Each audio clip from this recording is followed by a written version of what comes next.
Olá pessoal, tudo bem? Estamos juntos mais uma vez aqui na nossa cafeteria. Tá aqui, ó, Jacaré Café, para bater papo, sempre receber um convidado. Aqui é o Café com Prieto e a Suprema Bet.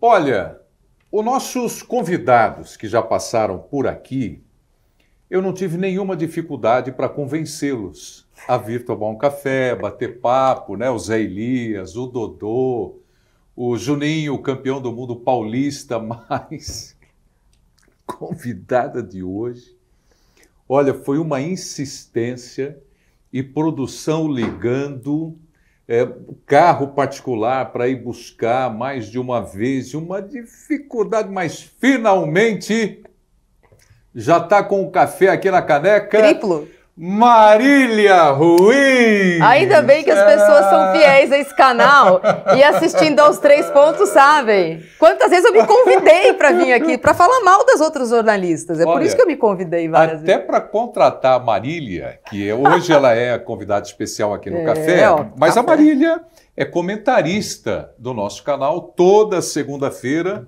no 3 pontos. Então todo mundo me viu. Todo mundo me viu lá me convidando. Mas lá também foi difícil levar você. Foi.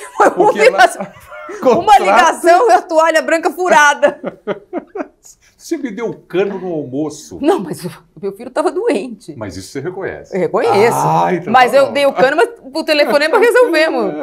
Ainda você me deve o almoço. Devo o almoço. Lógico. Marília, obrigado. Obrigada a você muito legal pelo você ter aceito o convite. Eu quero dizer uma coisa para você hoje e para as pessoas que estão, evidentemente, acompanhando. Marília e eu, na verdade, nos conhecemos há pouco tempo. Eu a conheço de ler matérias dela, de ver reportagens de televisão e tal. Bom, evidentemente que há muitos anos. Mas trabalhar juntos e conviver é o quê? 1 ano? 1 ano e meio, né? 1 ano e meio, pouco mais do que isso. E eu tenho uma baita admiração hoje pela Marília. Já tinha, mas de novo, à distância. Mas agora, convivendo junto, eu te admiro muito. Muito obrigada. Né? Até porque nesse trabalho existem várias formas de você curtir a pessoa com quem você trabalha. Uma delas é a questão profissional e a outra é que a gente larga muita coisa para trás para viajar e tudo mais, e ali tem que ser parceiro. É verdade. Ali tem que ser parceiro. Porque é uma dupla, né? Um trio, dependendo da produção. E você já mostrou na primeira viagem, assim, uma super parceira, facilitando tudo, vão embora, topa tudo, e aí é legal. Lógico. Aí é legal. Porque todo mundo acha que a nossa vida é chegar no estádio 1 glamour. minuto antes do jogo começar, e acaba o jogo, a gente já está no hotel tomando banho, com toalhas brancas na banheira de hidromassagem. Fácil. E, de fato, a gente trabalha com uma coisa que é o sonho de consumo de muita gente. Eu sou muito feliz, muito realizada de poder fazer aquilo que eu sempre quis fazer. Há 25 anos eu faço. 25 anos 25 de carreira? Eu fiz 25 anos de carreira em dezembro. Parabéns. Mas não tem esse glamour. Não tem. É sem glamour. Tem dificuldade pra caramba. Tem aquelas do próprio trabalho e tem aquelas que são inerentes a tudo que compõe você sair de casa, ir para estádio, viajar, transporte, enfim, tem um monte de coisa. Mas a gente vai falar sobre tudo isso. E Marília, para começar, você sabe que eu tenho uma curiosidade. O Juninho, o Dodô, o Zé Elias, que passaram por aqui, e com quem eu converso fora de entrevista, de saber como é que surgiu o interesse em chegar a esse ponto de sucesso, como você chegou, e bem disse agora, 25 anos exercendo essa função. Né? Eu sei que você gosta de futebol, a gente vai falar da sua paixão e tudo mais. Agora, você é jornalista. Eu sou formada em Relações Internacionais, em Direito e tenho pós em Jornalismo. Em jornalismo. E como é que começou a paixão pelo jornalismo? Ou primeiramente não foi jornalismo? Então, eu sempre tive paixão por futebol, né? A gente é bem monocultura no Brasil, eu gosto de esporte, é verdade, mas eu sempre soube que eu queria trabalhar com futebol, eu não sabia como exatamente. Sou de uma família que todo mundo gosta de futebol, que o futebol é o fio condutor de memórias de família, aquela Copa do Mundo, aquele jogo que a gente foi junto. Eu era a única mulher, a única neta dos dois lados, então, além de tudo, eu não sei quando eu comecei a gostar, quando eu era obrigada. Eu ia gostar ou eu ia odiar. E eu sabia que era isso. E eu, contando para você fora do ar, eu fui morar fora, ainda no colegial. E quando eu voltei... Adolescente. Eu sabia que em casa eu não queria ficar mais, porque eu achei bom aquele negócio de morar fora. Eu queria fazer. E eu passei, logo que eu voltei no vestibular para relações internacionais. Passei em Direito e passei em Relações Internacionais. E fui fazer Relações Internacionais em Brasília. E foi interessante que, à época, o curso de Relações Internacionais da UNB era um curso em que você montava os créditos optativos, eram quase 2/3 de obrigatórios e 1/3 de optativo.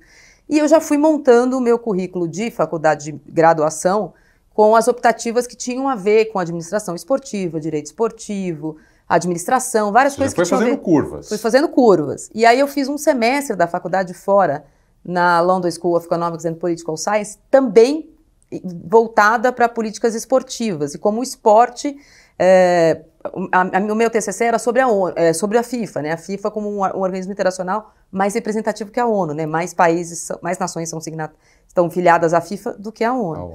E aí, quando eu voltei quando eu me formei, eu voltei para São Paulo, eu tinha trancado, né? Eu tinha passado em algumas faculdades, mas de Direito, mais a PUC eu pude trancar. E aí eu comecei a fazer Direito e eu mandei alguns currículos. E um deles foi para a Folha de São Paulo. Porque eu sabia que a Folha estava no... Meu irmão mais velho é jornalista esportivo, na época ele trabalhava no Lance, na Jovem Pan. Eu sabia, ele jornalista? O Vitor se formou em jornalismo. Mas peraí, deixa eu te interromper. Mas por que tudo isso e não faculdade de jornalismo? Porque eu não sabia que eu queria comunicação. Não, eu não sabia que eu queria ser jornalista esportivo, eu queria trabalhar com futebol. E aí a Folha estava mudando o caderno de esportes e era naquela época em que a Folha estava contratando pessoas que entendiam do assunto, não necessariamente jornalistas formados. E aí o Melquiades Filho, que era o editor da Folha... O Melqui, ele me chamou para esse novo caderno da Folha e eu comecei lá no dia 27 de dezembro de 99. Então, eu nunca fui uma pessoa tímida, sempre gostei muito de escrever, tinha a ver o fato da Folha querer, né, a cobertura esportiva da Folha era, na época, 8 páginas, mas era uma cobertura diferente de esporte. E a minha primeira faculdade de jornalismo, antes de fazer a pós, foi a Folha de São Paulo. Eu me formei jornalista. É uma baita escola. É uma baita escola. Então, eu tinha um grande sobrenome no começo. Eu era repórter da Folha de São Paulo. Da Folha de São Paulo. Muito bom. Bom, eu só atropelei uma questão aqui. A quem eu devo... Meu irmão mais novo também é jornalista, mas os dois fizeram jornalismo esportivo. Então os três são. A quem eu devo agradecer aqui a liberar você para participar? A Band, o Paramount Plus. E eu mesma, do meu canal.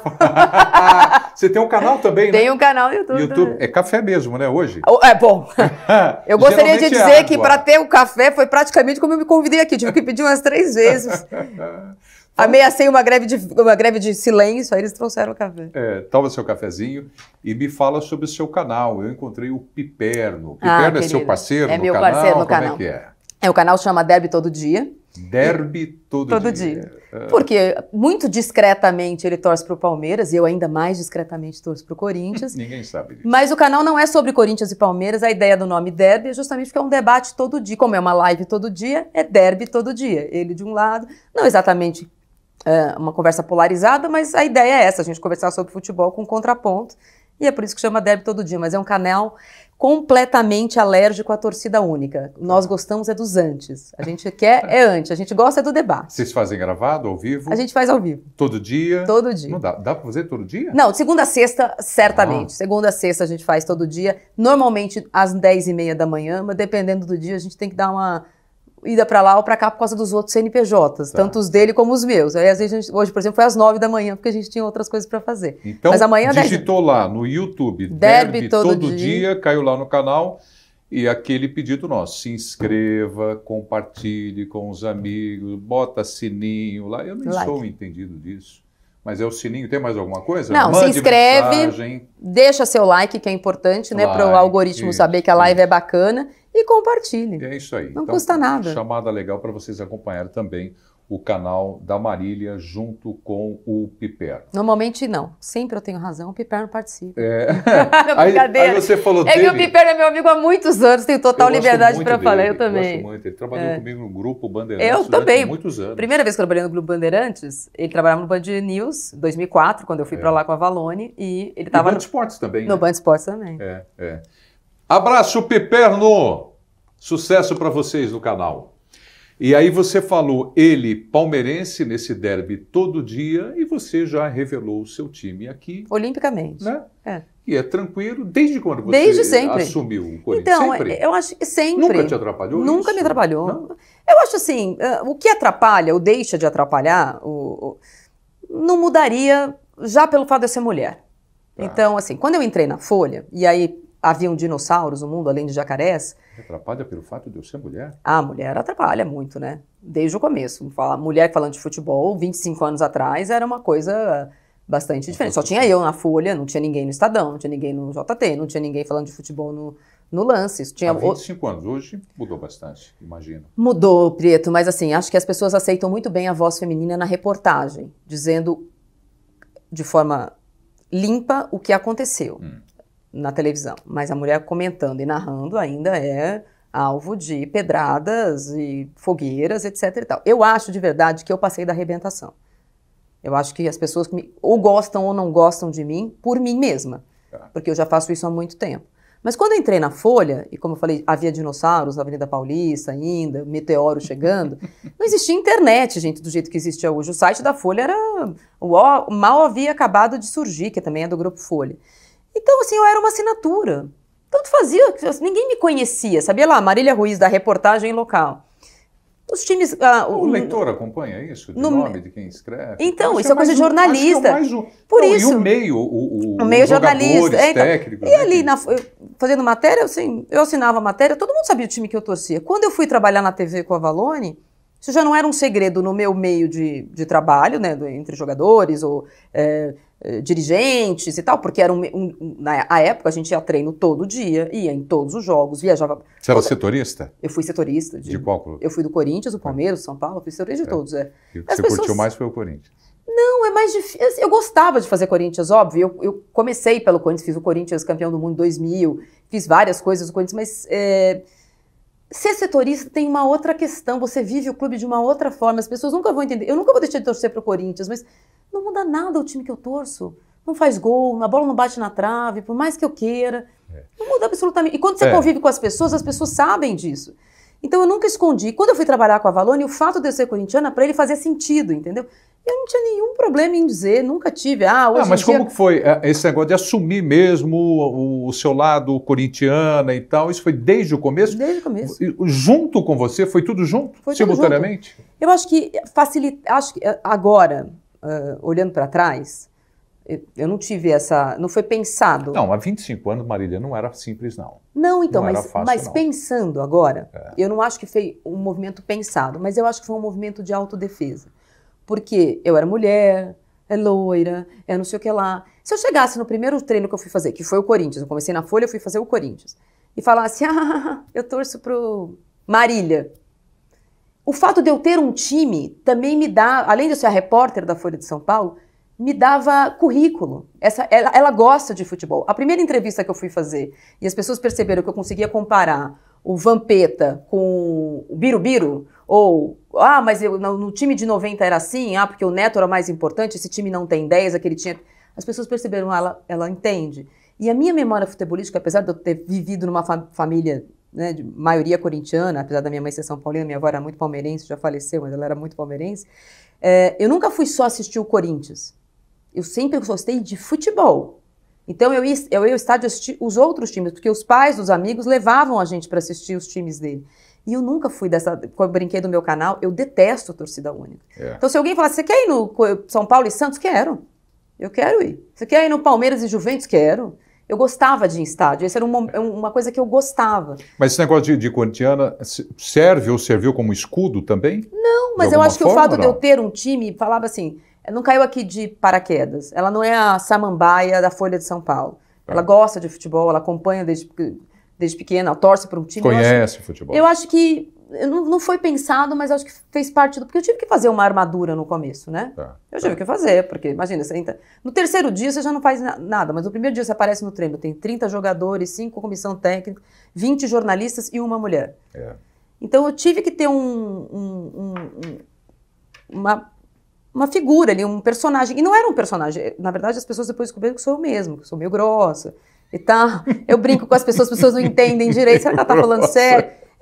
Sabe, não dava pra... Quando eu fui trabalhar com a Avalone, por exemplo, sou muito grata a ele. E não é um preconceito, é um conceito. Até o começo da década desse século, mulher em programa de esporte era samambaia. Nada contra quem quis fazer isso, quem quis entregar o cooler ou ler o e-mail. Mas quando a Avalone me chamou para trabalhar com ele, nunca na vida nem cogitou isso. Ele me chamou para falar de futebol.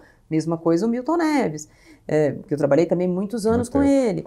Então, eu tenho orgulho disso, de ter aberto uma porta para comentarista que não é o bibelô do programa. Então, até para não ser o bibelô do programa, eu não posso ser fofinha.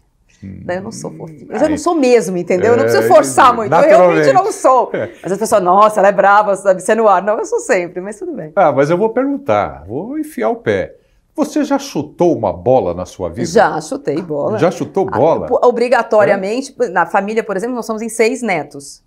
Precisava de mim num dos 2 times. Claro, eu era... Do quê? 3-3? Era a última a ser escolhida, mas eu era escolhida. A última? Vem pra cá. Põe ela no time melhor. Põe 2 bons e a Maria. Ganhando, vem pra cá. Já chutei. Meu negócio é assistir e comentar, mas eu brinco com os meus filhos, jogo bola com eles sempre, ainda dá. Agora eu já perco, né? Até aos 6, 7 anos eu fingia que eu tava perdendo. Agora eu perco mesmo, falo, não, eu tô deixando que vocês estão... mas isso acontece, isso não tem jeito. Meu filho também me atropela. E eles gostam de futebol? Adoro. Torcem pra quem? Você tem 3 filhos, né? 2 meninos e uma menina. Os 3 são corintianos. Todos corintianos? Seu marido, meu amigo... Democrata. Paulo Bonfá é palmeirista. Palmeirista democrata, né? Não tem jeito. Não é golpista, ele é democrata. É 4-1 lá? 4-1. Caramba. 4-1. E ele lida bem com isso? Eu acho que ele não tem... Não, ele lida agora, ele lida faz bem. Piada disso. Não, assim, eu acho que no caso do Frederico, que é o meu filho mais velho, ele tinha alguma esperança de conseguir convencê-lo. Mas aí era muito difícil, porque assim, a família dele é palmeirense, o pai dele é palmeirense, meu cunhado é palmeirense, mas são palmeirenses, como eu falo... festivos. Vê lá, hein? Que você vai falar. Eles não são fanáticos, não vivem disso. Vão pouco ao estádio e tal. Não são palmeirenses em atividade, você sabe? Você não vive disso? Eu vivo. De ser corintiana, não? Não, de futebol. Eles não gostam tanto de futebol. Tá. Eles não vivem de futebol 26 horas por dia. Nem o Paulo vive de futebol 26 horas por dia. E a minha família vive de futebol 26 horas por dia. Né? E aí eu tenho um sobrinho que se chama Basílio. O filho do meu irmão se chama Basílio. Por motivos religiosos mesmo. O Basílio, que mudou a história do... Antes de Basílio, depois do Basílio. 77. E aí na minha família, assim, é o único primo que eles têm. Meu sobrinho mais velho. Meus irmãos são muito corintianos. Então, assim, não tinha muito como. Não precisei fazer muito esforço no Frederico para ele virar corintiano. E aí o Teco e a Olívia, aí não é... Eu gosto de dizer que é trabalho meu. Mas aí eu acho que é trabalho do Fred. Eu acho que porque o Fred era, o Teco quis ser, e porque os 2 irmãos eram, a Olívia também. Ok. Marília, tem tanta coisa para conversar, para bater papo, para te perguntar, assim, de forma muito descontraída mesmo, mas tem alguns assuntos pelos quais a gente tem que passar. A gente tem que passar até porque faz parte do nosso dia a dia. E para todos nós, jornalistas, profissionais de televisão ou de rádio, internet, enfim. Agressões. Muitas. Eu ia falar até digitais. Digitais e não digitais. Você quer dizer físicas. Físicas? Já sofri agressão física. De em quem? estádio. De torcedor. De torcedor? De que time? Corinthians já sofri. Uma vez, acho que essa antiga, né? 2006, mais ou menos, ou 2007, eu estava fazendo um jogo pela Record. Na época a gente estava fazendo um jogo que não... A época a Record tinha os direitos de transmissão do Brasileiro, eu estava fazendo um jogo de Copa do Brasil, que é a Copa... Libertadores do Corinthians. Tá. E aí eu estava fazendo O Povo Fala pro programa do Milton. Eu nem fazia o programa do Milton, eu fazia mais transmissão. Mas como aquele jogo de meio de semana não era da Record, e o Corinthians perdeu no Pacaembu, a torcida invadiu, estava com câmera... João Paulo até já faleceu. Na torcida, na Gaviões, sabia que ia ter protesto e tal. E antes do jogo acabar, quando eles começam a forçar o portão, um cara viu que a gente estava filmando e, obviamente, por conta do Milton, não vai fazer gracinha com o Corinthians amanhã, não, vai enterrar o Corinthians. Empurrou o meu câmera, me empurrou no chão. Eu estava de costas, não vi. Se eu tivesse de frente, talvez eu tivesse percebido. Você caiu? Eu caí, só que ele pisou no meu braço. Então eu quebrei o pulso. Acidente? Não. Cartão vermelho? Não, acidente não, de verdade. Aí ainda veio o outro da Gaviões na época e falou assim, não, Tá louco, ela é Corinthians. Eu falei, tanto faz o time que eu torço, vocês não podem... Caramba, chegou nesse nível de você cair, o cara pisar no seu braço. Não vai falar mal do Corinthians. Isso foi 2007, acho. Lembro de outras agressões verbais em estádio, e recentemente eu tive um problema grave, do qual não posso falar muito porque ainda existe uma investigação, de ser agredida fora de estádio, fora de dia de jogo, por 2 torcedores uniformizados de um time que não é o Corinthians, também por conta de me viram na rua, num lugar público, me derrubaram, me chutaram no chão. Foram para cima fisicamente também? Um deles está preso já. Por conta desse processo? Já tinha outros, né? Ele tinha nas costas. Que coisa maluca. As pessoas são... Então, mas tanto faz o time que você torce, então, na verdade... Eu não pensava que ia chegar nesse nível. Porque assim, a agressividade de algumas pessoas, ela não depende do time que você torce. Porque, eu sou corintiana, mas falei mal do fulano. E você também não torce pro Corinthians, mas você falou... você é alvo do mesmo jeito. As pessoas, elas perderam a noção. Elas perderam... Só que o que eu acho, assim, a exceção não é a regra. Eu não vou parar de dizer, nem falar de futebol... E nem vou fingir que eu não torço mais pro Corinthians, porque uma pessoa acha que porque eu torço pro Corinthians eu mereço ser agredido. Não vou parar. Você está certo. Mas você sabe que eu entrei nesse assunto com você porque a maior parte das pessoas que participam com a gente, pessoas legais. Não é? De boa. Essa altura do campeonato, só gente boa. Mas tem... não, tô falando hater de internet. Que taca a pedra forte, tem. Forte, mas é porque a internet também torna algumas pessoas corajosas, né? Escondido. Né? Escondido. Então, agressão... Assim, já precisei fazer boletim de ocorrência por conta de questões digitais. Quando elas passam de um nível, entendeu? Quando Corinthians, Gambá... Às vezes me enche muito todo dia, todo santo dia eu recebo, vai lavar louça. Vai lavar louça todo dia. Vai lavar todo louça? Dia. Isso pra mim não serve. Pegar meu celular, todos os dias tem. Por que você não vai lavar louça? Por que você não vai lavar a cueca do seu marido? Isso que deu colocar a mulher pra falar. Todos os dias eu tenho no meu tempo. Às vezes enche muito a minha paciência, eu retuito um ou outro pra passar vergonha na internet. Hoje mesmo eu tive que retweetar. Ontem eu retuitei você expõe o cara. Não, mas não sempre. Mas às vezes é o mesmo cara todo dia, vai lavar louça. Aí eu finjo que eu não tô vendo. Aí no terceiro eu falo, quer saber? Olha, mais um machista desenvergonhado querendo ficar famoso. Vamos ajudar. E aí retuito. Mas isso não chega no ponto. Mas já chegou no ponto de serem agressões mesmo mais graves e ofensas, e falando assim onde você tá, ou falar, tô aqui na frente da Band, quando você sair vou te bater, vou te matar. Aí nesses casos você tem que tomar atitudes mais drásticas, e já tive que tomar. Mas assim, de verdade, não sou forte todo o tempo, me incomoda muitas vezes, tenho medo por conta de várias coisas, protejo meus filhos por causa disso, não exponho em rede social, nenhum dos 3, ninguém nunca viu foto deles e tal. Mas eu vou parar? Qual é a profissão que eu vou ter que vai me deixar imune? Paz. Então eu não vou parar. Eles que vão ter que parar uma hora. Claro. Não sei se vão parar, mas enfim. Mas eu não vou parar. Então, se eu estou me incomodando muito, muda de canal. Vai continuar. É claro que eu fiz até um tom de brincadeira, e não é brincadeira para as meninas, para as mulheres, né? Você vai lavar louça.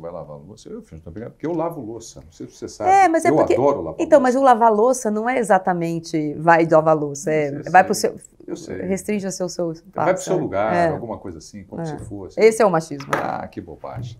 Que bobagem. Então vamos falar de uma grande paixão sua? Vamos lá? Vamos lá. Time do Corinthians. Coringão 2025. Não, esse não é exatamente uma grande paixão, né?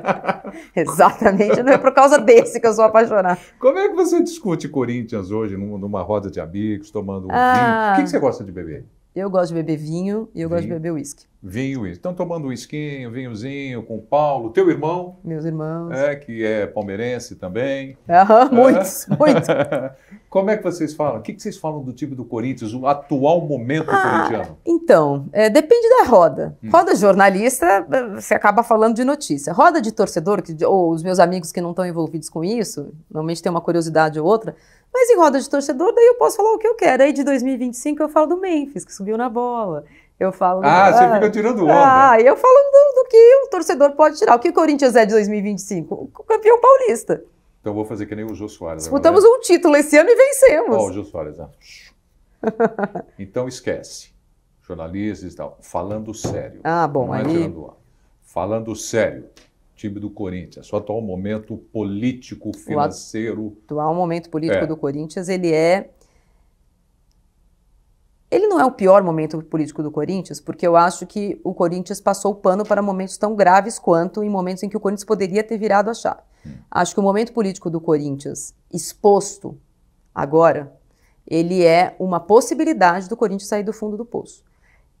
De uma forma torta, a exposição das coisas do jeito que elas estão agora, envolvendo polícia, Polícia Federal, governo, atual presidente, antigos presidentes, presidente afastado, é uma chance de expurgar o que o Corinthians criou desde 1910.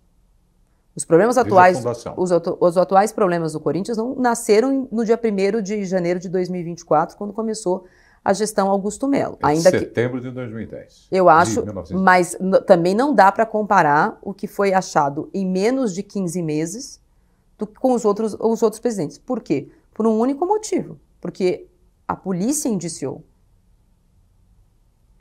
É uma novidade. Ah, deveria ter indiciado 3.000 anos atrás. Deveria também, provavelmente deveria. Mas não há provas. E aí a gente vive no Estado Democrático de Direito. Você não pode dizer de uma pessoa que não foi julgada ou indiciada por furto qualificado, que ela está no mesmo lugar hoje de alguém que foi indiciado por furto qualificado, lavagem de dinheiro e associação criminosa.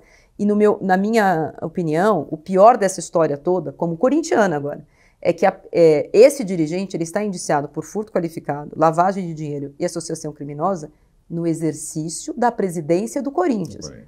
Não seria péssimo igual se ele tivesse sido indiciado por isso na empresa dele. Olha, descobriram lá um desvio de dinheiro na empresa do X e esse cara tem um cargo no Corinthians. Não, o indiciamento dos 5 dirigentes, sendo que o Cassundé nunca foi dirigente do Corinthians, mas 4 dirigentes do Corinthians e um suposto intermediador, foi está escrito no relatório da polícia, por terem roubado dinheiro do Corinthians. Se isso não é grave, se a torcida não se incomoda de alguém roubar o dinheiro do Corinthians, se incomoda com o quê? Eu me incomodo de terem roubado o dinheiro do Corinthians. O que você acha que vai acontecer com o Augusto Melo? Eu acho que ele não volta à presidência do Corinthians e acho que ele tem agora pouco mais de um mês para saber o que ele vai querer fazer, porque se sofrer o processo de impeachment referendado pelos sócios, ele perde direitos políticos por algum tempo. Então, imagino que ele vai fazer algum cálculo político até as vésperas dessa votação para, eventualmente, perder os anéis e não perder os dedos, pelo menos se ele tiver pretensões de algum dia voltar a ter alguma projeção política no Corinthians, o que eu acho pouco provável. Mas, de qualquer forma, eu acho que não vai voltar à presidência do Corinthians nesse mandato. Quem deve ser, Marília, o futuro presidente corintiano? Olha, nesse momento, não sei quando a gente vai no ar, então eu tenho que dizer que hoje a gente está gravando no dia 30 de junho, porque nesse momento, sem o Augusto Melo pedir para sair, renunciar de fato ao cargo, faltam 40 dias para a votação dos sócios.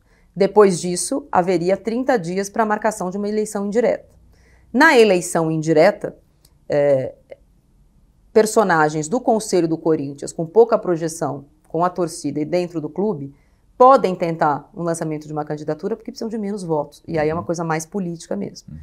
Então, eu acho que o atual presidente tem, obviamente, chance de permanecer. E interesse. Intenção, o Osmar sabe. Melhor dizer, intenção. Porque, de fato, ele também representa o que o Augusto Melo representou quando da eleição, que é a união de forças da oposição. O Augusto Melo era um nome desconhecido, colocado como cabeça de chapa de várias chapas que estavam contra a renovação e transparência. Lembrando que o Augusto Melo, o Osmar Stabile e muita gente dessa chapa eleita como oposição fizeram parte de várias administrações em renovação e transparência. Mas eu entendo que as pessoas possam mudar de opinião e que depois de tudo que aconteceu com a dívida quintuplicada, sextuplicada, essas pessoas se reuniram num outro polo para ser oposição. A permanência do Osmar Stabile, ou do Armando Mendonça, que é outro vice-eleito, ou do Rosalá Santoro, que também era uma eminência desse grupo, representa ainda a ideia de que o Corinthians não quer que volte os personagens Renovação e Transparência. Acho que esses são, nesse momento, as personagens mais... Mas política não funciona assim, né? Porque para ser votado são 400, são 200 conselheiros votados, trienais, mas sem vitalícios. A conta da chapa é 25 por chapa. Eles vão negociar. Marília, tem um nome muito forte, né, emblemático, relacionado ao time do Corinthians, que o torcedor se acostumou com a imagem dele também muito forte, o André Sanches. Que avaliação que você faz? O Andrés tem interesse no Corinthians? Não tem. O Andrés é um personagem politicamente muito forte, com muita articulação política, mas duvido que ele lance o nome dele mesmo de forma indireta. Não acredito nessa possibilidade, não. Tá. Uma coisa é a questão política do Corinthians, outra coisa é o time, né? O campo do Corinthians e a questão financeira. Como é que se resolve esta dívida do Corinthians? Com coragem. Dá para pagar? Então, não sou economista, mas um clube que arrecada mais de 1 bilhão por ano e tem uma dívida de 2,5... 2,5. É pagável, desde que você faça corte na carne. Uma coisa é você ter uma dívida de 50 mil e ganhar um salário mínimo. Se você arrecada metade do que você deve, claro, você tem conta para pagar, você tem que continuar existindo. Você não pode pegar 1 bilhão que você recebeu no ano e só pagar dívida. Você tem que pagar salário, o clube precisa existir. Não é uma conta simples, mas é equacionável. Mas você precisa fazer um plano de médio e longo prazo, entendendo que pagar a dívida é mais importante que outras coisas durante um tempo. Acho que só simplesmente virar essa chave desse jeito não vai funcionar. O Corinthians precisa de uma gestão do futebol profissional, coisa que ele nunca teve. Em 114 anos, o Corinthians nunca teve gestão profissional do futebol. E acho que o clube precisa mudar o estatuto urgentemente. E aí, com SAF ou sem SAF, acho até interessante a história da SAF que compra ações minoritárias do futebol, não o Corinthians, não compra o Corinthians. Então, compra parte minoritária do futebol, fica responsável pela administração, porém não fica dona do Corinthians. Isso eu acho interessante, porque aí você vai colocar gente que vai colocar o próprio dinheiro e vai querer retorno. Do jeito analógico, como se fazia antes, na conta do lápis e no papel, o Corinthians nunca vai equacionar. Então o Corinthians precisa de uma gestão profissional urgente. O Corinthians precisa quebrar paradigmas internos, separar o clube social do futebol. O Corinthians precisa entender que, mas não é justo, porque até o começo do profissionalismo o clube bancou o futebol. Muito obrigado, o clube é o futebol. Hoje. O clube é o futebol. O clube é o futebol. E a gente precisa encarar uma coisa também com bastante realismo. Os clubes são o futebol no Brasil, né?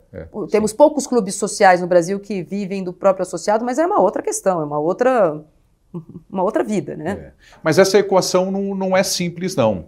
Tem que ter um choque mesmo, não sei nem se você usou essa palavra, né? Choque de realidade, você usou isso? Não usei, mas é isso também. Mas é isso porque é difícil para o torcedor, de um modo geral. Hoje nem sei se tem borderô, mas do tempo do borderô que a gente usava isso pra caramba, né, na imprensa esportiva. O torcedor não quer saber do borderô, ele quer saber da sala de troféus, ele quer a faixa no peito, ele quer título. E para isso você tem que ter elenco.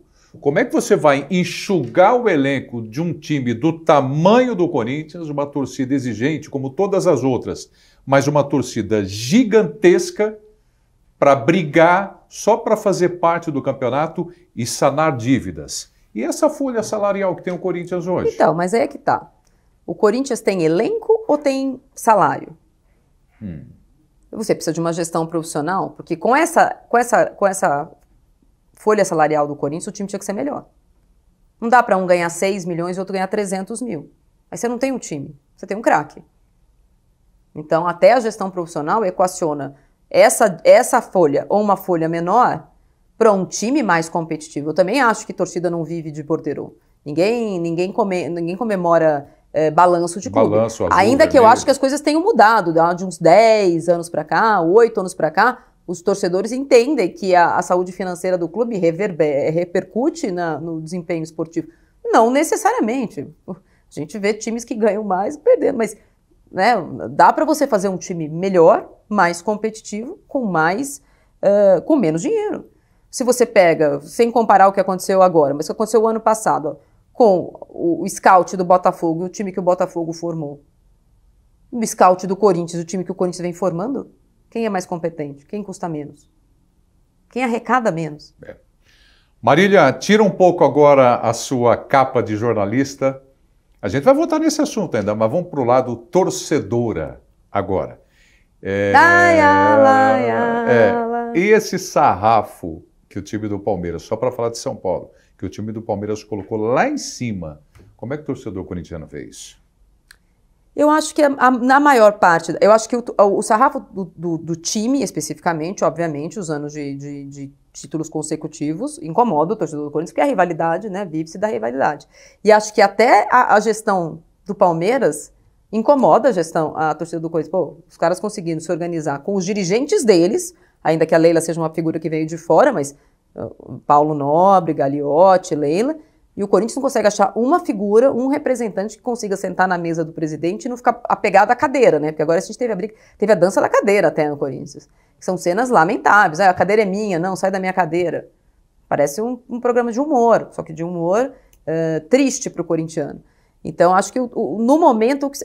É que essa dualidade entre Corinthians e Palmeiras é quase um Inter e Grêmio, né? Se um tá bem, o outro tem que estar mal necessariamente. É uma gangorra. Não é possível os dois estarem bem ao mesmo tempo. Mas tá acabando. Tá acabando. Qual é o maior rival do Corinthians? O verde, né? Não é o São Paulo? O São Paulo se tornou assim um baita do rival, não? Continua sendo o Palmeiras? É esse? Esse é o eterno? É lógico. Não, eu entendo que, eventualmente, geracionalmente, talvez na década de 90, quem nasceu, mas era uma época que o São Paulo ganhou muito, mas você não adquire rivalidade, você nasce ungido, né?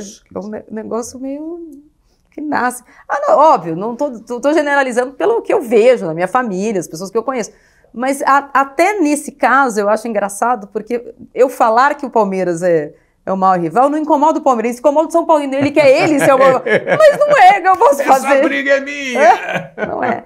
Acho que não tem. Eu entendo, não quero incomodar a mãe, por favor, não fique bravo, mas é o Palmeiras. Ô Marília, vamos voltar um pouco aí para a situação do Corinthians, vai. O Ronaldo parece ter interesse aí numa SAF com o Corinthians, fazer parte. O que você acha? Eu nem vou falar do Ronaldo. É uma das saídas do Corinthians? É o pior ano da história do Corinthians, certo? Pelo menos do ponto de vista das notícias, polícia, investigação. Com o presidente tinha sido afastado desse jeito, da outra vez o Alípio renunciou antes. Aí vem uma patrocinadora e quase que triplica o valor do patrocínio. No caso, o fornecedor de material. O Corinthians é uma força da natureza. Quem não quer ser dono do Corinthians? O Corinthians bem... Não estou nem no falastrão, o dia que o Corinthians se organizar. O Corinthians mal administrado, fazendo tudo errado. É uma potência. O que o Corinthians arrecada, quem tem dinheiro sabe que é o tipo do lugar que você coloca o dinheiro e vai brotar, né? É um potencial igual ao do Flamengo, mais ou menos? Pelo quantidade de eu acho que sim. Pela marca? Eu acho que a marca, acho que a relação do corintiano com o Corinthians... É igual ou maior que o Flamengo? Eu acho que regionalmente é maior, né? Acho que é isso que potencializa a história. Regionalmente, eu acho que ela chega a ser maior, a relação do corintiano com o Corinthians. E eu acho que a relação do corintiano com o Corinthians... Todo torcedor tem um porquê você torce para aquele time, mas ela é quase religiosa. Né? Ela é muito intensa na vida de segunda a domingo, não no dia do jogo só. É uma relação intensa que o corintiano tem com o time. Do jeito que se veste, porque é quase você adotar um estilo de vida, um comportamento. Estou emulando aqui o Sócrates, mas é mesmo, é uma postura em relação às coisas. Estou generalizando, não é 100% da torcida, mas acho que a torcida atuante ela tem isso, ela adota o Corinthians, então eu sou assim na vida, tem um pouco disso. E por que hoje Corinthians e Flamengo vivem realidades tão diferentes? É porque o Flamengo cortou na carne. O Flamengo teve um presidente corajoso, que foi Eduardo Bandeira de Mello. E acho que as coisas também acontecem. Não adianta também você só cortar e fazer o melhor contador do mundo, o presidente certinho, e que vai fazer tudo certo. A bola precisa entrar também. Claro. Então, no caso do Flamengo... A bola entrou com... O Jorge Jesus era o plano do 2019? Não era. Era o Abel Braga. Aí o Abel Braga não quis o Arrascaeta, que veio, depois não veio, não era titular, aí manda embora, aí vai ter Copa América, quer saber? Tem um cara que veio aqui para assistir o jogo do Atlético Mineiro, depois ele assistiu o jogo... Vamos chamar esse cara aqui. Não é um plano. Ninguém estudou a vida do Jorge Jesus para falar, não, vai dar muito certo, o Jorge Jesus com o Flamengo, e vai ser vai catapultar o Flamengo do jeito que foi. Ah, já estava organizado, já estava a história... Mas era a história do cheirinho até 2018, não é? 2019 que a coisa muda. Então acho que as coisas precisam caminhar juntas, né? O sobrenatural, não o sobrenatural de Almeida, que não é flamenguista, o sobrenatural e o administrativo. Vamos para dentro do campo? Vamos lá. Elenco do Corinthians é bom? Não. Não? Não. Peças erradas? É bastante desequilibrado, né? O Corinthians é bastante desequilibrado. Tem um bom goleiro,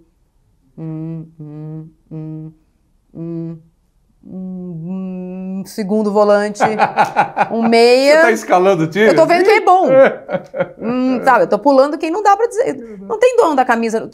Os titulares do Corinthians são titulares por falta de opção, tirando o Garro, o Yuri, o Hugo.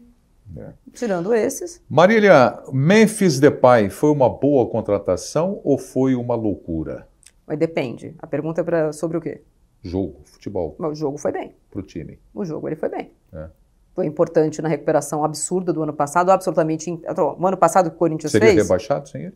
Não sei se seria rebaixado, mas ele facilitou muito. Lembrando que o começo da recuperação do Corinthians é sem o Memphis. O Corinthians ganha do Flamengo no dia 1º de setembro, no dia que o Tite foi ignorado na Neoquímica Arena, e não tinha nem a notícia da contratação do Memphis. Aquele jogo é o começo da recuperação do Corinthians. O Memphis não joga nenhum jogo de Copa do Brasil, ele não podia, não tinha sido inscrito, então o Corinthians chega à semifinal sem o Memphis, mas acho que ele foi muito importante no ano passado, inclusive do ponto de vista da autoestima do torcedor.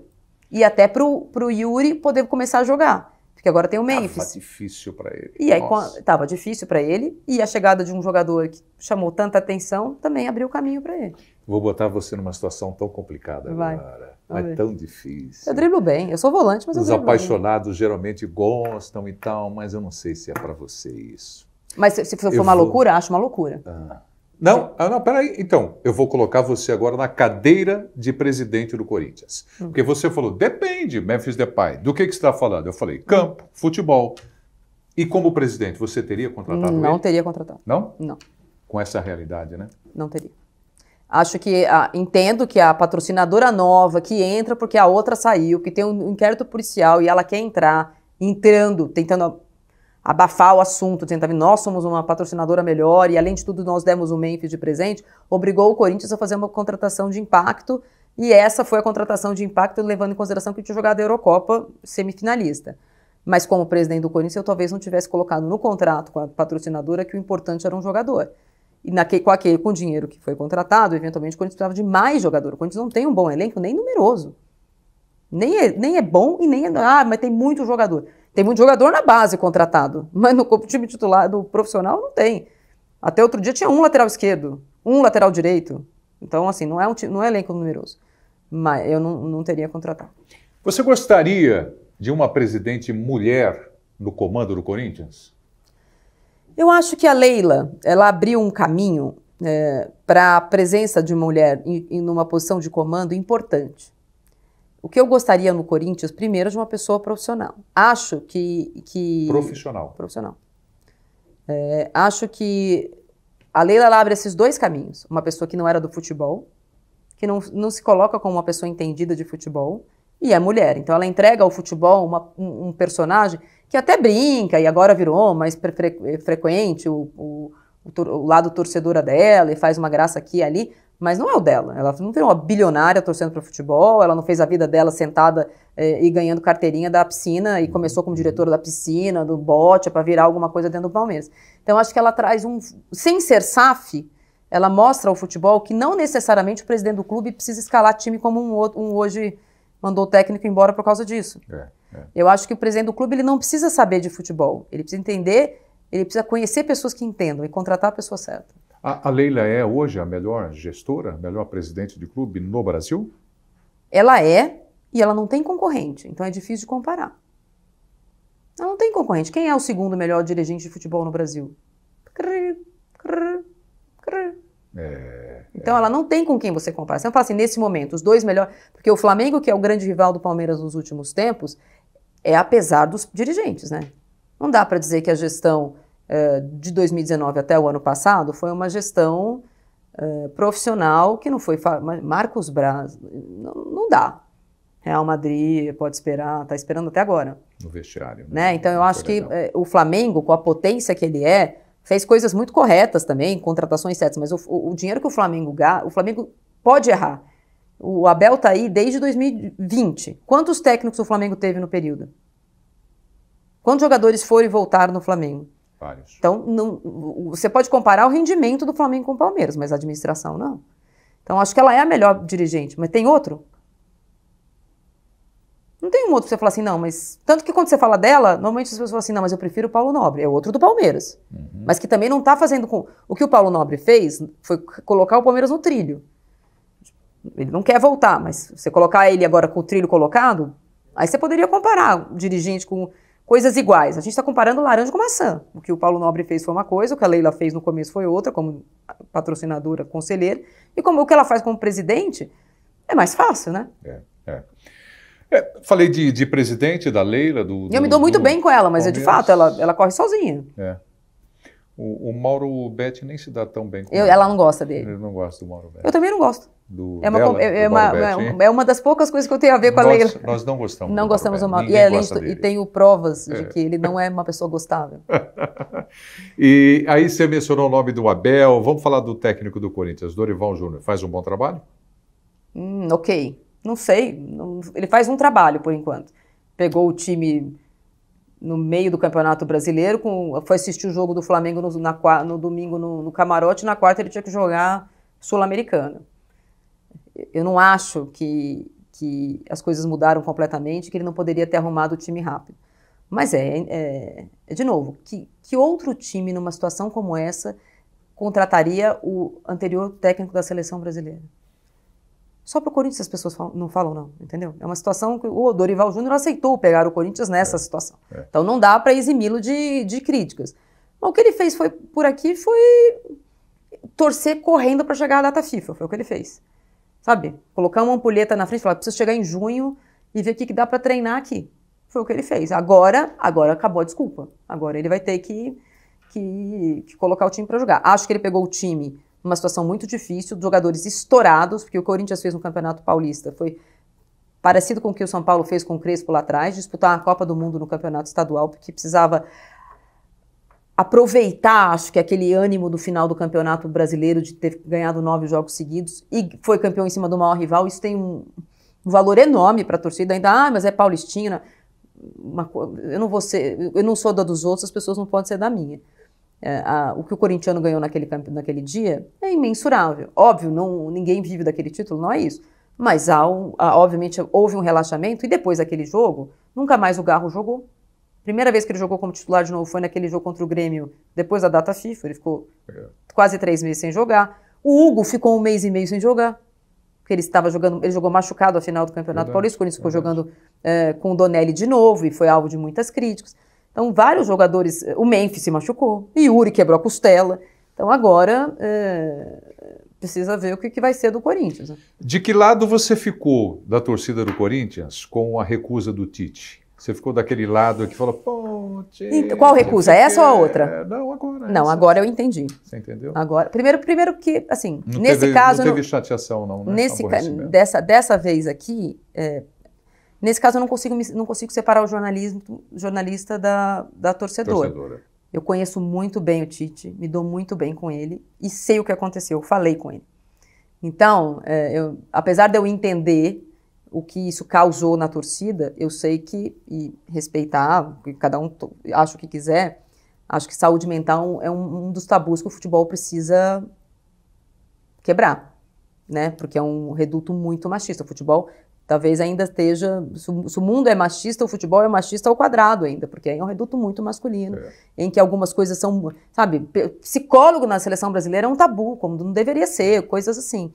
E no caso do Tite, eu acho que é importante uma pessoa do tamanho dele falar que está sofrendo que não tem dinheiro que não tenha síndrome do pânico, que não tenha síndrome, ansiedade, né? Eu acho importante. Da outra vez, aí sim eu entendo a chateação da Altida, e o Tite sabe disso, que eu já falei várias vezes para ele. Porque ele disse que não ia trabalhar em 2023, porque ele disse não para o Corinthians no momento em que o Corinthians precisava, e quando ele precisou, o Corinthians disse sim, 2 vezes. Quando ele precisou ficar, ele ficou, e quando ele quis a seleção brasileira, o Corinthians liberou sem multa. Então, quando ele precisou, o Corinthians e o corintiano disse sim para ele, abraçou. Então, eu entendo daquela vez que ele fala, não, eu não quero trabalhar esse ano, e na semana seguinte ele ir para o Flamengo, que ainda que ele tenha todo o direito, mas ele precisava ter falado. Acho que algumas coisas precisam ser faladas. Olha, o Corinthians está num momento de eleição, olha, eu acho que a minha história do Corinthians já acabou, está escrita, ganhei o maior título da minha vida no Corinthians, vou ser sempre grato, mas agora eu não quero voltar, eu acho que está fechado o meu ciclo no Corinthians. Ele precisava ter falado. E aquilo juntou com um ranço que ele trouxe da seleção brasileira, de 6 anos de seleção brasileira, e aí na sequência ele foi para o Flamengo, e aí ele foi mal no Flamengo. Então assim, eu acho que o ranço piorou. Mas dessa vez não. Dessa vez eu sei que ele quis voltar, eu sei que ele tentou voltar, e eu sei o custo pessoal que isso causou. Tanto que agora vai ter o evento do Corinthians, ele quis participar. Vamos ver como é o torcedor que vai nesse evento Corinthians e Boca vai recebê-lo. Você disse que falou com ele nesse momento complicado, né? Difícil. Eu falo bastante com ele. Por telefone, não? Que você pode falar pra gente? Como é que foi? Eu tenho conversas mais em off, né, com ele, com o assessor dele. Eu gosto muito dele. Eu era setorista do... O assessor dele é o Luciano? É o Luciano. Primeira vez que eu convivi com o Tite foi em 2004, a primeira passagem dele no Corinthians. E foi muito divertido, porque na época era o primeiro ano que meu irmão mais novo era jornalista, estava começando na Gazeta Esportiva, o Vitor trabalhava no Agora, eu trabalhava, acho que no Lance, na Band, na Lance, na Record, não lembro. E aí foi engraçado porque, assim, logo no começo, então ele vem, né, para tirar o time de uma situação ruim, classifica o time em 5º, por isso vai para a Libertadores de 2005, e quando ele é demitido pelo Kia. E aí a gente está num dia lá, e o Corinthians era muito ruim, o Corinthians de 2004 era um time horroroso e tal. E aí o Corinthians traz o Tite, que tinha sido campeão em cima do Corinthians pelo Grêmio, né, então era curioso trazer aquele técnico. E a gente, naquela época, assim, primeiro tinha entrevista de televisão, depois era entrevista de rádio, e por último era o jornal. Então as pessoas do jornal, elas tinham um privilégio de já pegar todas as aspas que tinha sido só para televisão, sonoras, depois todas as sonoras de rádio, e as perguntas que a gente fazia, era já o que tinha sobrado, e era mais uma conversa mesmo, porque era todo mundo com bloquinho. E eu, na época, fazia o Tião Fiel do Lance, que eram aqueles personagens, cada um torcedor. Quando começou o Tião Fiel, quando começou o Lance, meu irmão mais velho fazia o Tião Fiel. Aí meu irmão saiu do Lance, anos depois eu fui pro Lance, eu assumi o Tião Fiel. E o Tite sabia que eu fazia o Tião Fiel. E meu outro irmão trabalhava na Gazeta Esportiva, mas ele não sabia que o Marcos era meu irmão, eu sabia que o Vitor era. E o Tião, naquela época, o Valdson era um zagueiro do Corinthians horroroso. E o Tião Fiel, que você criar o personagem todo, ele tinha várias coisas. Ele tinha uma namorada, ele morava em Itaquera, ele tomava Sinar, né? Então, eu comecei a fazer uma todo caracterizado. Ele é todo caracterizado, ele não trabalhava, ele fazia uns bicos. Aí o Tião começou a fazer todo dia no Lance uma promessa. Se o Tite tirar o Valdson, eu não tomo mais Sinar. Era todo dia. E aí tava na coletiva, assim, no finalzinho da conversa, eu falei, Tite, você vai tirar o Valdson? Marília, não sei, é importante. Começou. Aí meu outro irmão, o Vitor, né, que ele conhecia, você vai tirar o Marcelo Oliveira, que é o Marcelo? Vitor.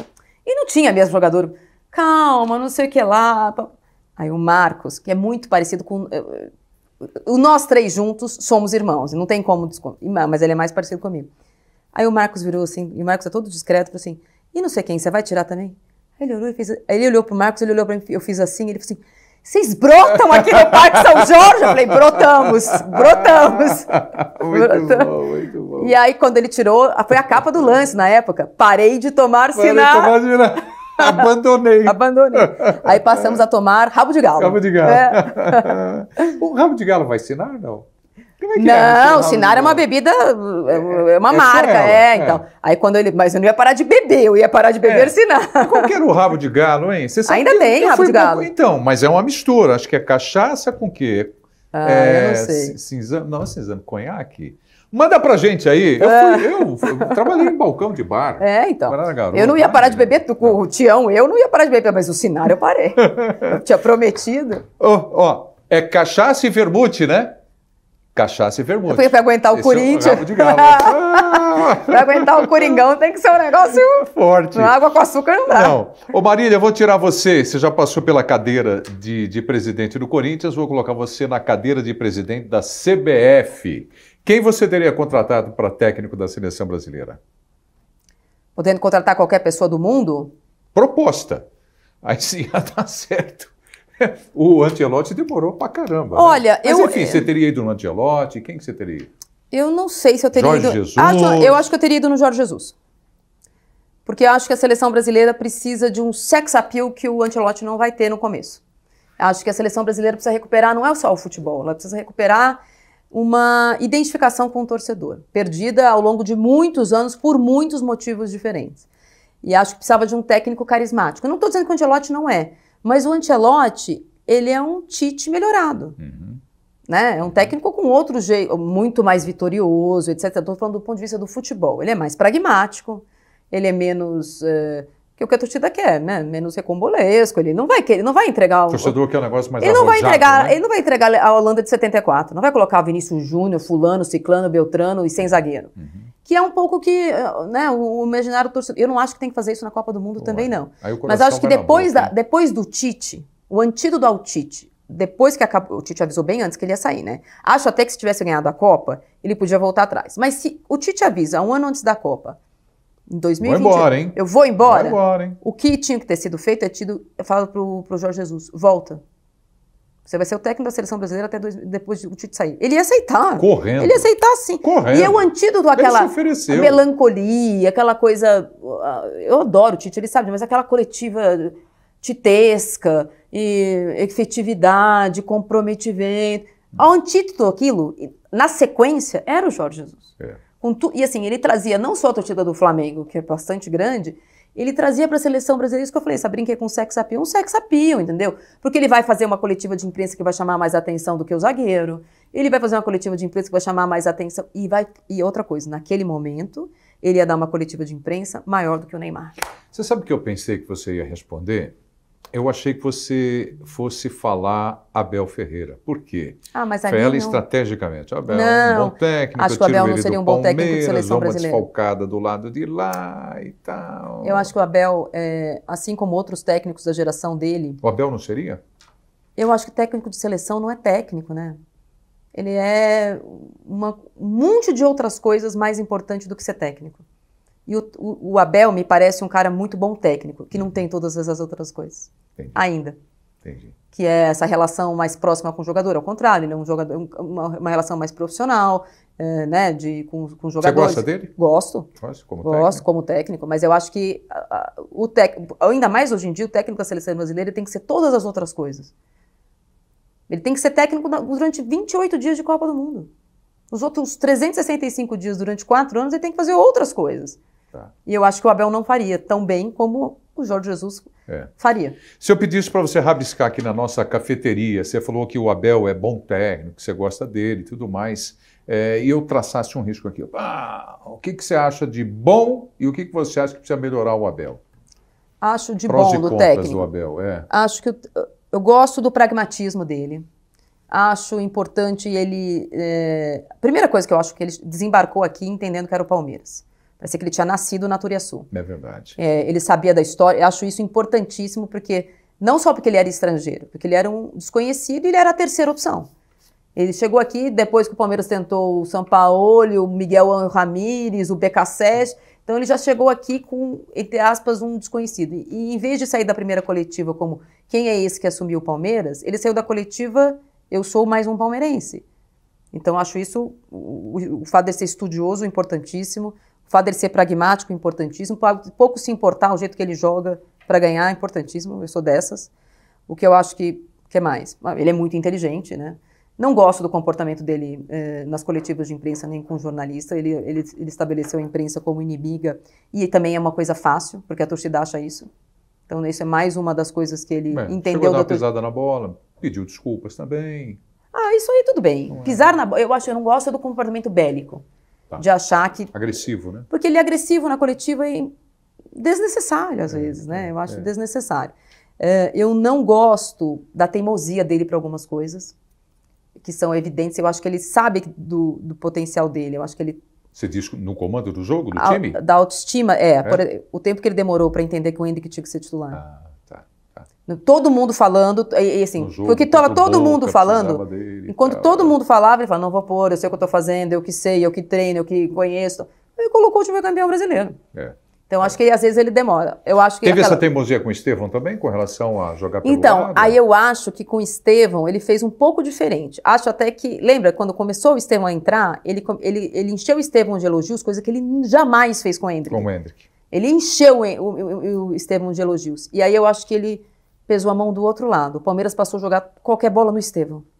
Então, você é tão bom, você vai ter que resolver todos os jogos. Era bola, a tática do Palmeiras virou bola no Estevão, bola no Estevão, bola no Estevão, bola no Estevão, durante algum tempo. Então, e ele não conseguiu entender que talvez o Estevão não era ponto. Assim, essa coisa do 4-3-3 me incomoda um pouco, entendeu?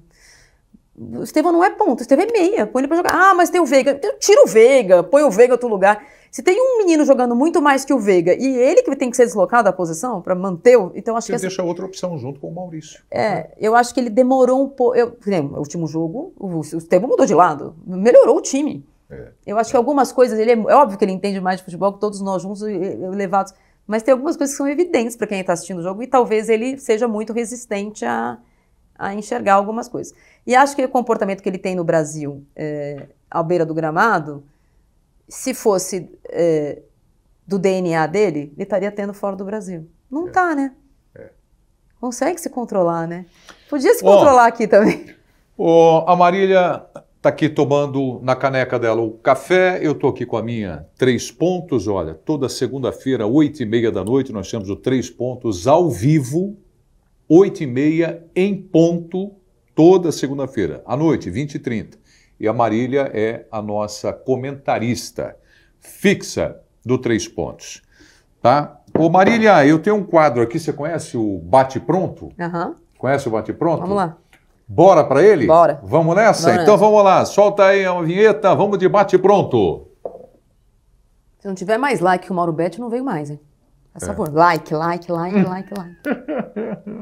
Mauro Betti usa peruca, eu não uso, é meu. Bom, vamos lá. Bate Pronto com a Marília Ruiz, a convidada de hoje do nosso café, batendo um papo aqui super legal, pessoa simpaticíssima e de muito conhecimento no futebol e de opiniões fortes. Não tem nhen, ou mimimi. Não tem mimimi. Como diz lá o Milton e o Mauro. Bora então para o Bate Pronto. Você já sabe como é que é. Eu posso simplesmente mencionar um nome ou uma situação, você comenta, ou posso colocar um confronto, e eu começo assim. Neto, Memphis Depay. Acho desnecessário. Acho realmente desnecessário. Acho que, obviamente, que o Neto é maior que o Memphis na história do Corinthians, mas acho que o Corinthians não precisa da discussão entre dois, um grande ídolo da história do Corinthians e atualmente alguém que pode ajudar a resolver dentro de campo. Acho, de verdade, coisa de ego da terceira série. Começou com o Depay fazendo a música, porque se incomodou com a crítica dele em português, nem sabia que ele falava português, entende tão bem assim as críticas. Pois é. Não precisava, sabe? Vai viver tão rico, vai fazer sua vida, não precisava. Vai curtir, vai curtir. Agora eu vou só mencionar o nome. Emerson Leão. Não falo com nem sobre, nunca mais. Ponto. Desrespeitoso, desnecessário, jamais me pediu desculpa, então não posso desculpar quem não me pediu desculpa. Aqui rapidamente, então, o Leão, ele não teve razão naquela discussão com você, foi uma entrevista, você estava ao vivo pela Record, se eu não estou enganado, e ele estava no comando desembarque do Corinthians. Do Corinthians, e talvez ficasse, não ficasse, enfim, para ser assim rápido. Não, ele foi grosseiro, configura assédio moral, foi desrespeitoso. Foi uma situação legal, né? De fato, até hoje, quem responde sobre isso sou eu, não é ele. Ele vai em um monte de programa e ninguém pergunta, você se arrepende do que você fez com a Marília? Ninguém pergunta isso para ele. Mas eu sempre respondo a mesma pergunta, entendeu? Isso mostra o mundo que a gente ainda vive. Eu me comprometo, se ele vier aqui, eu vou fazer essa pergunta para ele. E vai ser no bate-pronto. Palmeiras e Chelsea. O que foi ou o que vai ser? O que vai rolar? Ah, acho que dessa vez o Palmeiras é favorito. É favorito? Dessa vez é. Um time europeu? Da Premier League? Dessa vez é. Dessa vez é. Esse Chelsea, que fez essa temporada, com o técnico que tem, com o time do jeito que está cansado, esse Chelsea, diferente daquele, nessa vez o Palmeiras é favorito. Milton Neves ou Roberto Avalone? É Santos e Palmeiras, né? Não, são duas pessoas a quem eu serei sempre grata, sempre. Sempre, sempre. Amigos. Amigos. Queridos. Queridos. Não só profissionais. Não, os dois pessoal. meus amigos, meus amigos. Legal. Mas o Milton que vai assistir, né? O Avalone sabe, sei lá, onde está lá no universo, torcendo para o nosso palestra. Então, eu vou falar que é o Avalone só para o Milton ficar bravo. Pronto. É o Avalone, viu, Milton? Avalone. Edita aí. Eu adoro.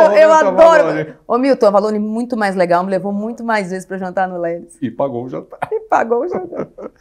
Marília, um sonho. Que os meus filhos sejam muito felizes e possam fazer o que eles querem da vida. Sem ter que ficar pensando se vai dar dinheiro, não vai dar dinheiro. Um arrependimento. Putz, aí tem um monte, né? A gente faz um monte de coisa errada. Não arrependimento, mas... O maior arrependimento. O maior arrependimento? Não consigo, acho que... Quer pensar? Talvez tivesse, no dia do aniversário, bom, vou falar do Avalone, vou falar desse. O Avalone fez aniversário dia 22 de fevereiro e faleceu no 25 de fevereiro. E no dia 22, ele não fez nada, nem nada, mas eu sabia que ele tinha passado por um ano anterior difícil e tal, e eu tinha um bebezinho de 2 meses, a Olivia tinha 2 meses.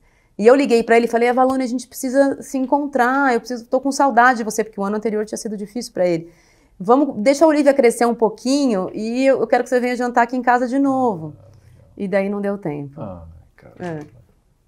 Então disso eu me arrependo, de não ter, mesmo com ela pequena, tal, porque ele tem, a neta dele mais nova, é da semana que a Olivia nasceu, eu dei a luz, e a Carol, filha dele, também, na mesma semana. Ela tem uma menininha da idade da Olivia. Então eu sabia também que ele estava com a netinha novinha e eu deveria ter me insistido mais, sabe, no final. Isso é tão duro, né? Eu deveria ter insistido mais. Na vida da gente, você tá ali, puxa, vamos deixar para amanhã, deixar para Por isso que eu insisto muito em com o Milton pagar uns jantares para mim, ele não paga. Mas eu não deixo. Ontem. Vai pagar ontem. Porque do Avalone eu ia pagar, mas do Milton ele paga. Paga nada. Marília, top 5. 5 jogadores que você viu. Messi. É o number 1? Você está começando do número 1. Então, assim, eu tenho muitas... A nossa memória, ela prega peças. Porque a gente tem muitos registros na década de 80 para cá. Eu não vi o Maradona jogar como eu vejo com os olhos de agora jogadores jogar, mas eu vi. Então eu vou colocar... narrei Maradona. Então eu vou colocar em segundo o Maradona. Messi, Maradona. Em terceiro, eu vou colocar... Vai ter gente que vai te cornetar. Então, mas é porque a nossa... 2 argentinos aí na frente brasileira. Bom, da minha que eu vi jogar, não é que eu vi jogar? É seu. Que eu vi jogar. Ronaldo. Fenômeno. Ronaldinho Gaúcho. Falta um. Aí eu fico na dúvida. Pelo tamanho da carreira, pelo fato de eu ser adulta, né, entender mais, eu vou falar o Cristiano Ronaldo. Mas é o Cristiano Ronaldo com o Romário, porque também o Romário, eu vi muitas vezes o Romário no estádio. E o Romário no estádio era um negócio impressionante. Sensacional. E eu só vi o Romário no estádio, principalmente como torcedor. Até vi um pouco como jornalista. Torcedora contra? Contra. Mas eu fui muito estádio. Você estava naquele jogo do Amaral? Tava no jogo do Amaral. O Amaral tá lá pra Pacaembu até hoje. Cadê o Amaral? Mas o Romário no estádio era um negócio, assim, você falava assim, não é possível, não vai sair nada daí. Ele nem despenteou o cabelo ainda. Incrível. E aí ele humilhava, de fato. Incrível, ele era... Incrível. É difícil fazer lista, a gente sempre esquece de alguém, mas assim, como eu vi mais vezes no estádio o Romário, eu vou voltar no Romário sabendo que a carreira do Cristiano Ronaldo é... Mas você fez uma lista legal. Você fez um top 5 bacana. Você colocou eu queria ter Messi, colocado o Zico, que eu vi bastante. Ronaldo Fenômeno. Gaúcho também. Você colocou o Gaúcho e o Romário.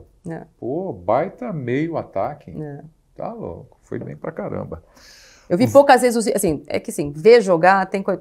Difícil não colocar o Zidane na lista. Eu adoro o Zidane. O Zidane Eu teria é um dificuldade absurdo. para fazer um top 5. O Zidane é um absurdo que eu vi jogar também. Tira um desses e põe o Zidane. Pode tirar. Do 3 para baixo, você tira um desses. Eu ia falar assim, foi um absurdo. no meu top 5 eu ia falar assim, então vamos lá. Messi, Maradona e Zico. O Zico também. Ocupando um lugar só. Né? O Zico foi demais. Ronaldo, Fenômeno, Ronaldinho e Zidane. Outro você não me deu essa oportunidade. Mas é que eu sou o dono da cafeteria. Muito bem. É difícil, 5 é difícil. Difícil. É muito difícil. Mas com certeza o melhor foi o Messi. Tá. Agora aqui, ó, esse aqui o pessoal colabora comigo. Eles colaboram em tudo, né?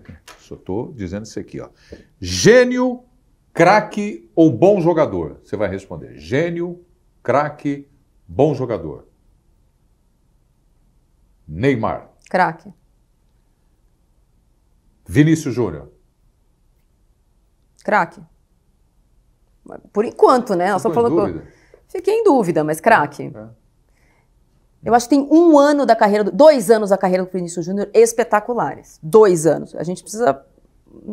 Porque, por exemplo, se o Vinícius Júnior é craque e o Neymar é craque, o que é o Pelé? Não, o Pelé não entra em nenhuma discussão aqui. Então, não, mas tudo bem. O que é o Messi? Aqui Pelé não entra em nenhuma discussão. Não, mas aí é gênio ao quadrado, entendeu? Não. São aí 2 degraus, eu acho, entendeu? Fora de série. Fora de série. Gabigol. Bom jogador. Você está fazendo um conjunto de tudo, do momento do Não, estou tentando fazer uma escala. Não, estou fazendo o melhor momento dele. Não, o Gabigol teve 3 anos de carreira muito bons. Foi bem no Santos, foi mal no Inter de Milão, foi mal no Benfica, voltou para o Flamengo, foi muito bem. Agora vamos ver o que vai ser, entendeu? Tá bom, entendi. E também você me deu 3 opções, então eu tenho que fazer uma escadinha, entendeu? Tá abaixo do Vinícius Júnior. Justo. Arrascaeta. Nesse nível aí, bom jogador. Memphis... Nessa escala aí, bom jogador. Bom jogador. Memphis Depay. Bom jogador. Bom jogador também. Yuri Alberto. Bom jogador. Menos. Tem a mais, a menos. Bom jogador, menos, mas bom jogador. Vitor Roque. Bom jogador. Olha a grana que gastaram. Mas aí é bom jogador rico. Bom jogador milionário, mas bom jogador. O cara mais caro. Bom jogador. Vamos manter isso aí. Vamos manter isso aí. Pra mim. Mas que ele pareceu muito bem no Cruzeiro. Foi para o Atlético Paranaense de uma forma surpreendente, mas no Barcelona, nem no... Estevão. Potencial de craque. Ainda não mostrou. É difícil falar, mas potencial ele tem de craque. Neto. O Neto já terminou a carreira, né? Então o Neto é craque. Qual foi o maior jogador da história do Corinthians até hoje? O maior jogador da história do Corinthians ou o melhor jogador da história do Corinthians? São coisas bem diferentes? São coisas bem diferentes. Então, o maior jogador da história do Corinthians é o Cássio. Cássio. O maior jogador. Quanto? 1,90 m? Não, acho que em título, em mudança de status, na década mais vitoriosa da história do Corinthians, ele é símbolo de um momento corintiano inesquecível. E o melhor? O melhor jogador da história do Corinthians é o Rivelino. Rivelino? O que o Rivelino ganhou, não? Então, são coisas diferentes. O Rivelino é meu amigo. O Rivelino, o Sócrates, tem os... Mas assim, agora, quem é o Corinthians? Basílio? São coisas diferentes. Eu concordo do Rivelino. Eu só dei uma provocada, porque o Riva foi meu comentarista há muitos anos. Tenho pena de não ter, assim, eu li muito a respeito de alguns jogadores que jogaram no Corinthians que a gente não tem nenhum registro, né? Luizinho, Baltazar, Neco, jogadores históricos também da seleção brasileira, de outros momentos, mas que a gente tem registros jornalísticos apenas ou de memória. Meu avô falava muito da década de 50, mas assim, do Luizinho e tal, mas... O Luizinho deu o polegar? Mas é a memória do meu avô que eu peguei de herança. E eu tenho que ler a respeito, nem a gente não tem imagem, né? Então eu falo Rivelino, mas acho que como craque, acho que o maior craque da história do Corinthians é o Rivelino. Rivelino. O Neymar você viu bastante? Vi bastante. Continua vendo e tal? Não continuo vendo porque eu não jogo pôquer. Nem assisto Kings League. Né? Não vejo muito, porque ele não joga muito, joga. Então vejo pouco. Eu vejo muito aonde? Não fui na Sapucaí esse ano. Não fui na Kings League. Não jogo pôquer. Esse ano eu vi pouco. Você viu muito o Neymar esse ano aonde? Onde você tem ido, né, para ter visto ele tanto? Eu não fui. Ó, agora, reta final mesmo. Técnicos, elite, super técnico ou bom técnico? Como que é a coisa? Elite? Elite, super técnico, bom técnico. Tá. Tá. Você pode colocar lá em cima, no meio, um pouco mais embaixo. Tá. Ai. Eu ia falar de um nome que você não viu. Mas se viram por mim, talvez eu saiba. É? Pode falar. Travaglini. Ah. Então, eu vou falar com o coração, tá bom? Por favor, vocês que estão assistindo, falam, ai, mas se o Mário Travaglini foi o Elite, e o que é o Ancelotti? Dane-se o Ancelotti. Elite. Elite. Tite. Elite. Filipão. Elite. Parreira. Elite. Telê. Não, Elite. Luxemburgo. Elite. Ué, é tudo elite pra você? Ah, então, é porque a gente fica... Às vezes tem uma coisa meio de vira-lata, de achar que só... O futebol, quando ele era... Não era... Ele era descentralizado, esses técnicos fizeram coisas muito autorais. É. Hoje você vê muita cópia. Ai, 4-3-3, recuperação alta, perde e pressiona. Aqui na Colômbia, na Vietnã, os times fazem igual. Quando não existia transmissão de jogos internacionais, quando não existia essa coisa toda, o cara era muito autoral. Um cara que fez história como Travaglini falar que não é elite... Todos que eu perguntei, você falou elite. É, porque eu acho que todos eles tiveram trabalhos muito autorais em algum Abel time. Ferreira. Elite. Elite? Elite. Mas é de uma outra época. Eu sou capaz... O Abel é de uma escola. Os técnicos que você falou antes, até o Tite, pelo menos o Tite é um pouco mais... Um passo daqui, né? Um pouco mais jovem. São técnicos que se fizeram no futebol de uma forma muito intuitiva. Não foi copiando o esquema tático de ninguém, nem foi pensando o futebol do jeito deles. E não estou dizendo que o Abel é diferente, é pior por causa disso. É que o futebol hoje em dia, ele depende de um estudo, e até por isso ficamos atrás, porque os nossos técnicos não foram para a escolinha, diferente. Não é um cara que nasceu com um dom. Tem gente que nasceu com um dom, né? É isso. E dons diferentes. O Felipão muito diferente do Telê. 2 gênios. Obrigado. Obrigada a você. Show. Adorei. Adorei. E tinha café hoje, viu, Mauro Betti? Você tomou água? Ah, eu tomei café. 3. Isso aqui é uma cafeteria. É, mas no dia do... Jacaré Café. No dia do Mauro Betti tinha chá. Tinha chazinho. Chazinho de camomila. Para ele ficar tranquilo, porque falou que a Leila não gosta dele. A Leila Primeira vez que eu encontrei o Mauro Betti, preciso contar aqui. Por que eu sou amiga do Mauro Betti? As pessoas perguntam. Por quê? Porque o Mauro Betti, ele foi figurante no filme do Mazzaropi, O Corintiano. É verdade, ele foi. Ele é aquele cara que o Mazzaropi tá fazendo a barba, ele pergunta se torce pro Corinthians, ele fala que torce, e tem uma peruquinha. Não faz isso, é o Mauro Betti! Vai assistir o filme, é ele mesmo. Mauro Betti. Eu pus hoje nas redes sociais o diálogo do Mauro Betti.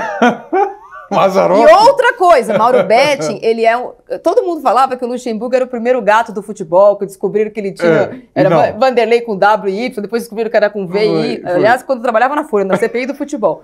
O Mauro Betti, e aí o santo Joelmir Betti tem culpa. O Mauro Betti é a única pessoa que ele diz que o aniversário dele é 2 de setembro. Ele falou que nasceu 2 de setembro antes da meia-noite. Só para não dizer que ele nasceu no 1º de setembro. Ô, Mauro Betti, você é um ridículo.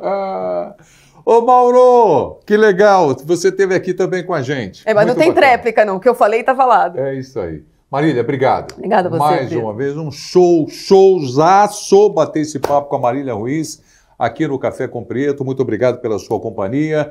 Se você curtiu aqui o nosso bate-papo... Mais que do Mauro Betti, não sei quanto deu lá, pra gente mas superar. vamos ganhar do Mauro Betti. Eu gosto de ganhar do Mauro Betti. Vamos ganhar do Mauro Betti. Curtindo, compartilhando. Vamos ganhar do Mauro Mandando Betti. mensagem também ajuda? Também, manda mensagem, compartilha nas redes sociais. Critica o Mauro Betti. Critica o Mauro Betti. O cabelo novo dele, trocou a peruca. Ó, o meu é meu, ó. Beijo. Beijo. Tchau, pessoal. Tchau. Beijo, valeu.